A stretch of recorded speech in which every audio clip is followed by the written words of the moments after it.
मित्रांनो, ज्यांच्या घरात सुखशांती नाहीये, घरातील लोक वारंवार भांडतायत, घरात प्रगती होत नाहीये, घरातील एखादा सदस्य खूप प्रयत्न करतोय परंतु त्याला जॉब मिळत नाहीये, कित्येक व्यवसाय कित्येक उद्योगधंदे करून झाले आहेत परंतु यश काही मिळत नाही, कोणताही व्यवसाय काही चालत नाही, घरातील गृहलक्ष्मीचे आरोग्य धोक्यात आले आहे, घरामध्ये शारीरिक आणि मानसिक पीडा आहेत.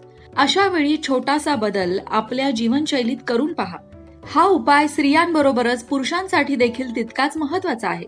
भारतीय महिला या लाल रंगाची किंवा चॉकलेटी रंगाची टिकली अवश्य लावतात. टिकली लावताना याच टिकलीचा वापर वारंवार केला जातो. हे शुभ सुद्धा मानलं जातं, कारण लाल रंगाची टिकली ही सौभाग्याचे प्रतीक मानले जाते. मात्र जर तुम्हाला तुमचे सौभाग्य, नशीब किंवा घरातल्या लोकांची साथ मिळत नसेल तर त्या घरातील स्त्रियांनी हिरव्या रंगाची टिकली अवश्य लावावी. हिरवा रंग हा भाग्य, तेज आणि नशीब प्रबळ करणारा रंग आहे.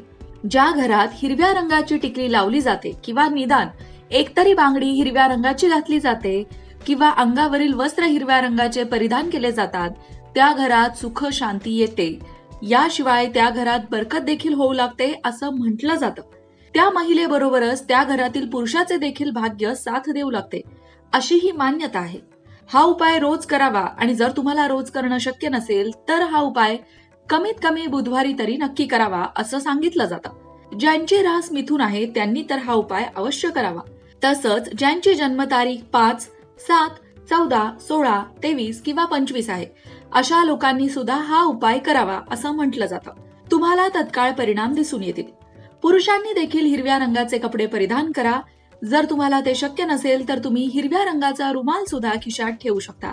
विशेष करून बुधवारी तर आपण हा उपाय करून बघावा. तुमची सर्व कार्य सफल होतील. मंडळी, ग्रह जसे आपल्या आयुष्यावर परिणाम करतात तसेच रंग सुद्धा आपल्या आयुष्यावर परिणाम करतात असं म्हटलं जातं. याबद्दलचं तुमचं मत काय आहे? नक्कीच थोडंफार वेगळं असू शकतं. तुमचा या गोष्टीवर विश्वास आहे की नाही? कमेंट करून आम्हाला नक्की सांगा.